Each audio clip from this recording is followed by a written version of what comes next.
आज करूयात मस्त अशी तडक्यावाली तुरीची डाळ. तुरीची डाळ घ्यायची, स्वच्छ धुवून घ्यायची आणि कुकरला लावून शिजवून घ्यायची. कढईमध्ये तेल घालायचं, जिरं, हिंग, आलं, कांदा घालायचा, टोमॅटो, मिरची तेलात सगळं परतून घ्यायचं. त्यानंतर लाल मसाला, हळद हे पण ते मसाले तेलामध्ये थोडे फ्राय करून घ्यायचे. त्यानंतर जी आपली शिजलेली डाळ आहे ती घालायची.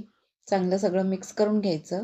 पाणी घालायचं, मीठ, वरून कोथिंबीर घालायची आणि थोडासा वरून गरम मसाला पण टाकायचा आणि डाळ शिजून द्यायची. डाळ इथे शिजली, ती मी आता साईडला काढून घेते. आता त्यावरती तडका घालायचा. 2 इथे गोल ज्या लाल मिरच्या त्या घेतल्यात, कढीपत्ता घातलाय आणि हा तडका त्या शिजलेल्या डाळीवरती घालायचा. तयार झाली आपली मस्त अशी तडकावाली तुरीची डाळ.